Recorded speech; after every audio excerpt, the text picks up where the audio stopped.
नमस्कार। आज हम लोग जानेंगे कि महमूद गजनवी जो एकमात्र लुटेरा था, भारत पर 17 बार आक्रमण करता है।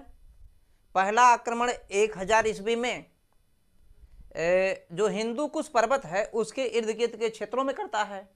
उसके बाद में 1001 में हिंदू शाही राज्य जयपाल पर किया जाता है और सोमनाथ का मंदिर जो उसने लूटा 16वां आक्रमण के द्वारा महत्वपूर्ण आक्रमण है। कुल 17 बार आक्रमण करने वाला महमूद गजनवी क्या पढ़ा लिखा था, शिक्षित था या असभ्य था?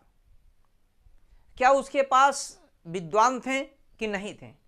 इस मुद्दे पर चर्चा करेंगे। सबसे खास बात क्या है कि महमूद गजनवी एकमात्र लुटेरा होते हुए भी उसके साथ में इतने विद्वान, इतने काबिल लोग, इतने पढ़े लिखे लोग, इतने कलाकार साथ में थे, उसके दरबार में रहते थे। मुझे लगता है कि पूरे के पूरे इतिहास में यदि देखा जाए, पूरे के पूरे इतिहास में हो सकता है मुकाबला में सम्राट अशोक महान आए, गुप्त वंश में चंद्रगुप्त द्वितीय आए, अन्यथा कोई दिख नहीं रहा है। तो उसके समय में अगर देखेंगे तो महमूद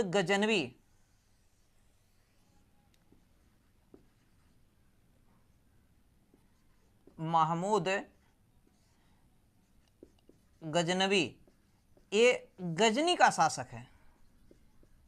कहाँ का शासक है? गजनी का। इसके जो पिता थे सुबुक्तगीन, एक दास थे, तुर्क दास थे। किसके तुर्क दास थे? अलप्तगीन के। तो एक गजनी का शासक है महमूद गजनवी। क्लियर हो रहा?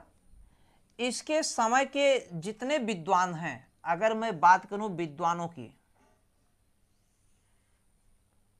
मैं विद्वान की बात करूं तो सबसे पहले इसका जो इतिहासकार, दरबारी इतिहासकार आता है उतबी। नाम सुने होंगे आप लोग, उतबी। पूछा जाता है एग्जाम में, 100% पूछा जाता है महमूद गजनवी का दरबारी इतिहासकार या शाही इतिहासकार कौन था? उतबी। ये कौन है? ये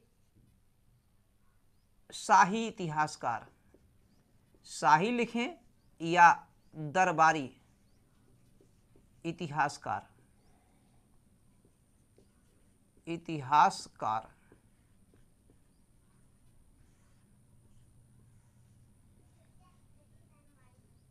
शाही या दरबारी इतिहासकार उतबी है। और इसने एक पुस्तक लिखा है, किताब उल यामनी या तारीख ए यामनी। तारीख ए यामनी कह सकते हैं। इसकी पुस्तक का नाम किताब उल यामनी या इसी को तारीख ए यामनी। यामनी क्या है? यामनी एक वंश है जो गजनी वंश कहते हैं। उसी गजनी वंश का दूसरा नाम यामनी वंश भी है, क्योंकि एक गजनी में आकर के एक नया वंश स्थापित किया है इसके पिता ने, गजनी वंश, जिसको गजनवी वंश भी कह सकते हैं, गजनी वंश कहते हैं। ईरान का क्षेत्र है। ईरान से पश्चिम दक्षिण साइड में मिलेगा, 200 मील दक्षिण में है, या कहिए गजनी से 200 मील उत्तर में ईरान का क्षेत्र है, गोर वाला प्रांत।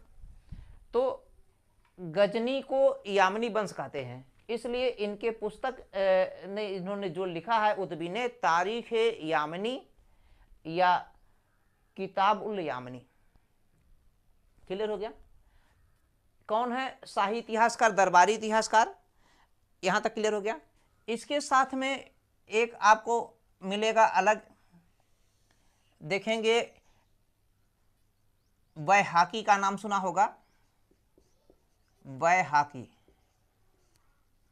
ये इनके समय के बहुत ही प्रसिद्ध विद्वान है बैहाकी। अब बैहाकी क्या है? ये शाही लेखक हैं। क्या है? शाही लेखक। शाही लेखक बैहाकी। और इन्होंने एक पुस्तक लिखा है। इनके पुस्तक का नाम है तारीख ए बैहाकी। तारीख ए बैहाकी। तारीख ए बैहाकी जो है इसमें जो है 1059 तक का उल्लेख किया गया है तारीख ए बैहाकी में। और ये 10 खंड में है। कितने खंड में है? 10 खंड में। 10 खंड में लिखा गया है और प्रत्येक खंड का एक नाम दे दिया गया है। इसलिए इनके एक खंड का नाम जो है तारीख ए बैहाकी में, एक खंड का नाम तारीख ए सुबुक्तगीन। तारीख ए सुबुक्तगीन। सुबुक्तगीन। जो सुबुक्तगीन है मैंने बताया ना, इनके पिता थे। इनके पिता थे सुबुक्तगीन। और सुबुक्तगीन कौन थे? अलब्तगीन के दास थे।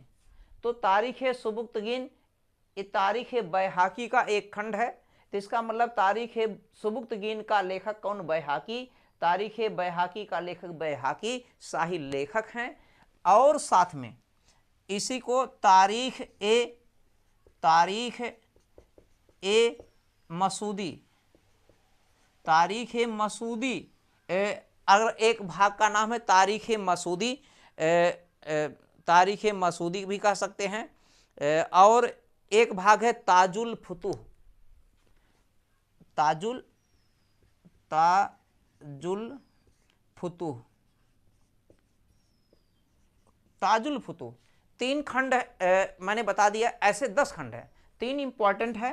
तारीख ए सुबुक्तगीन सबसे ज़्यादा इंपॉर्टेंट है, फिर उसके बाद तारीख ए मसूदी भी इंपॉर्टेंट है, और ताजुल फुतूह भी कुछ इंपॉर्टेंट है।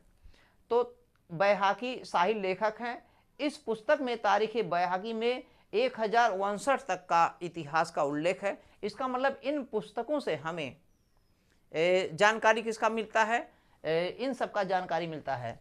साथ में एक चीज़ और है, ये जो बैहाकी जी हैं, बैहाकी, इन्हें लेनपुल, इतिहासकार लेनपुल ने इन्हें पूर्वी श्री पैपेई की उपाधि दिया है। इतिहासकार लेनपुल ने इन्हें जो है पूर्वीय या पूर्वी पेपस या इसी का दूसरा ऐसे भी लिखते हैं पूर्वी के अलावा जो है पूर्वी श्री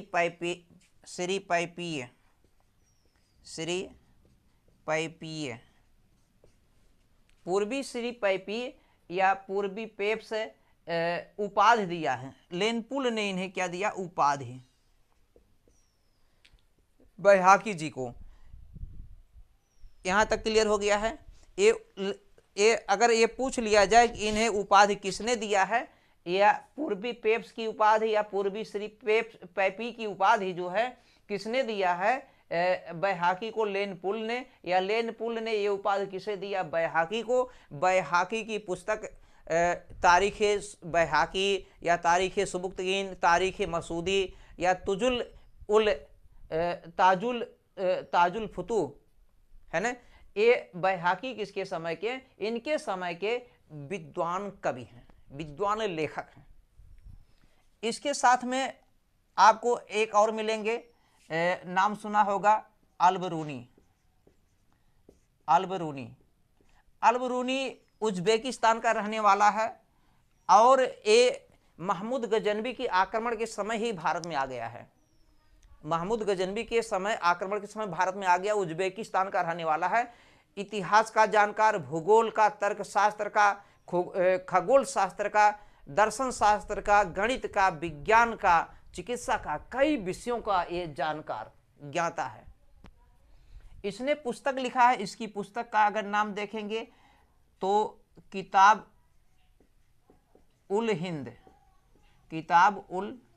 हिंद, या इसी का दूसरा नाम क्या है, तहकीकात हिंद, तहकीकात नहीं, तारीख ए हिंद, तहकीकात नहीं, तारीख ए हिंद। तो किताबुल हिंद इनकी पुस्तक का नाम है। किताबुल हिंद के साथ साथ जो है तारीख नहीं, तहकीक ए हिंद,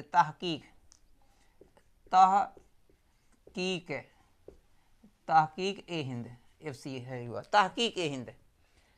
ये जो है अरबी भाषा में लिखा गया। किस भाषा में? अरबी भाषा में लिखा गया है, अरबी भाषा। अगर पूछ लिया है, मैंने एक और इसके बारे में विस्तार से बता दिया है।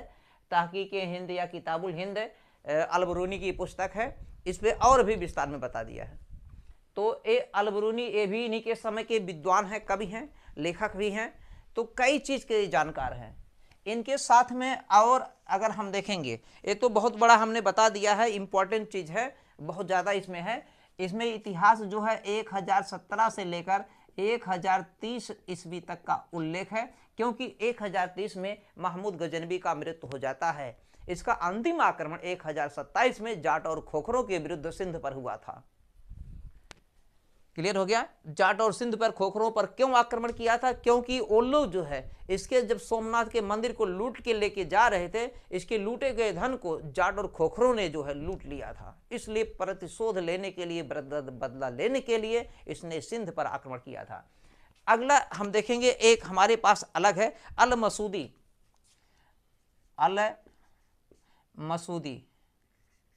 अल मसूदी ये भी बहुत इंपॉर्टेंट है। अल मसूदी ने मुरुज ला जहाब,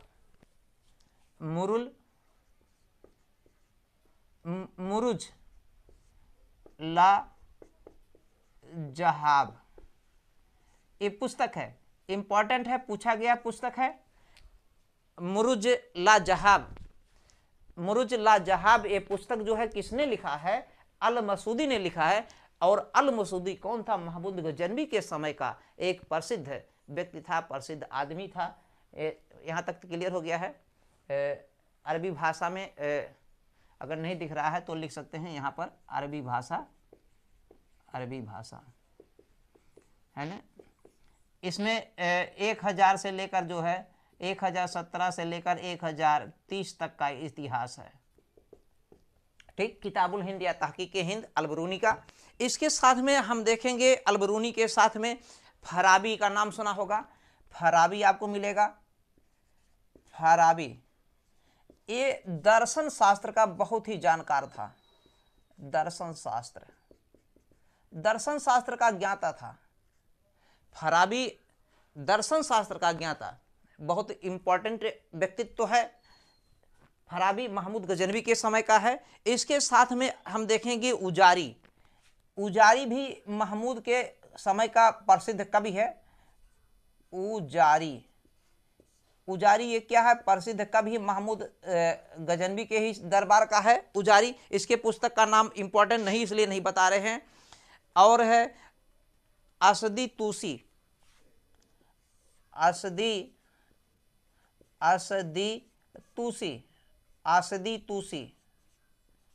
ये भी इम्पॉर्टेंट है, बहुत महत्वपूर्ण है।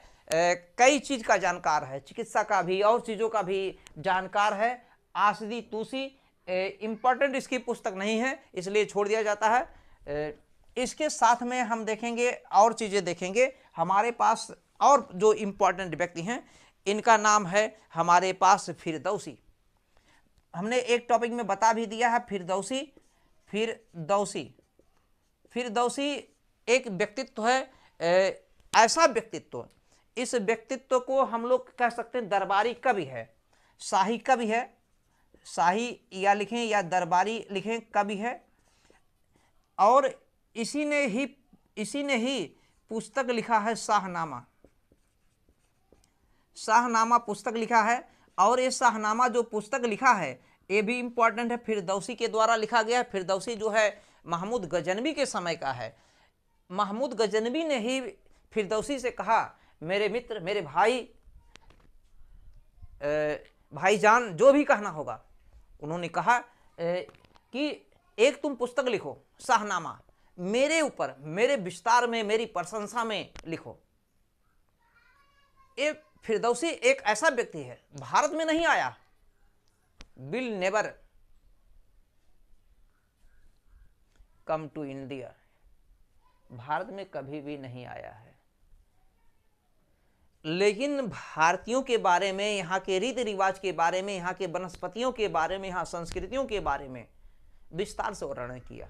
इसका मतलब यहाँ से जितनी बार ये गया होगा, महमूद गजनवी हर बार बताया होगा इस तरीके का हमने देखा, ऐसे किया, ऐसे घटना जो सुना उसने लिखा, इसके कहने पर लिखा। और महमूद गजनवी ने कहा यदि तुम शाहनामा पुस्तक लिखते हो, मैं तुम्हें 60,000 सोने का मिस्कल दूंगा। 60,000, 60,000 coins of gold, which name is missed call, जिसका नाम मिस्कल है, मिस्कल कहा जाता था। मिस्कल 60,000 सोने का मिस्कल देने का वादा किया था, लेकिन जब फिरदौसी ने शाहनामा लिखा तो यह जो है महमूद गजनवी देने से इनकार कर दिया, मना कर दिया, क्योंकि इसका एक कृपा पात्र था जिसका नाम था अयाज खान, इसका कृपा पात्र था। उसने उसके षड्यंत्र से महमूद गजनवी ने इसको 60,000 सोने का मिस्कल देने से मना कर दिया। इसलिए ये फिरदौसी व्यक्ति जो है, ये महान व्यक्तित्व जो है, ये गजनी छोड़कर वापस चला गया, कहीं चला गया। इसलिए इसने इसको मनाया, और मनाने के बाद पुनः 60,000 सोने का जब मिस्कल देता है, अपने सेनाओं के साथ भिजवाता 60,000 सोने का मिस्कल, तब तक फिरदौसी का दुर्भाग्य से मृत्यु हो चुका रहता है।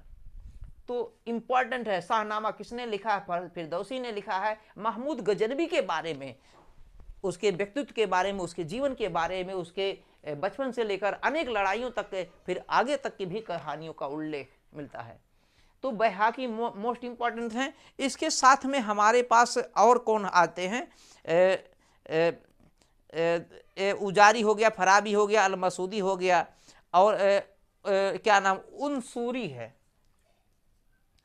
उनसूरी ये भी है, बहुत व्यक्तित्व है, लेकिन इनका जो है पुस्तक उतना इम्पॉर्टेंट नहीं है। उतबी हो गया, बैहाकी हो गया, फिरदौसी हो गया है, अल-बरूनी हो गया है, और अल-मसूदी है। तो मैंने बताया कि एक तो बैहाकी का इम्पॉर्टेंट है, बैहाकी को आपको देखना है। बैहाकी कौन है? शाही लेखक है। इनकी पुस्तक तारीख़-ए-बैहाकी, तारीख़-ए-सुबुक्तगीन इसी का भाग है, तारीख़-ए-मसूदी और ताजुल-फुतूह।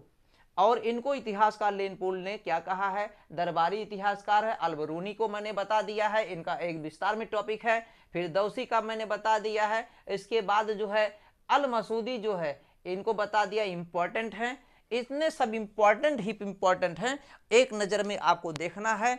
यहाँ से एग्जाम में, कोई भी एग्जाम हो, चाहे यूपीएससी हो, यूपीएससी वन लाइनर बना के नहीं देता है, बल्कि उसको स्टेटमेंट देता है। पीसीएस वन लाइनर बना देता है, कुछ स्टेटमेंट भी देता है। अन्य एग्जाम जो है केवल वन लाइनर देते हैं। 100% एक एग्जाम आता है। वीडियो को अगर समझ में आया हो तो लाइक ज़रूर कीजिएगा, और चैनल को सब्सक्राइब कीजिए, लाइक ज़रूर कीजिए, शेयर कीजिए। धन्यवाद।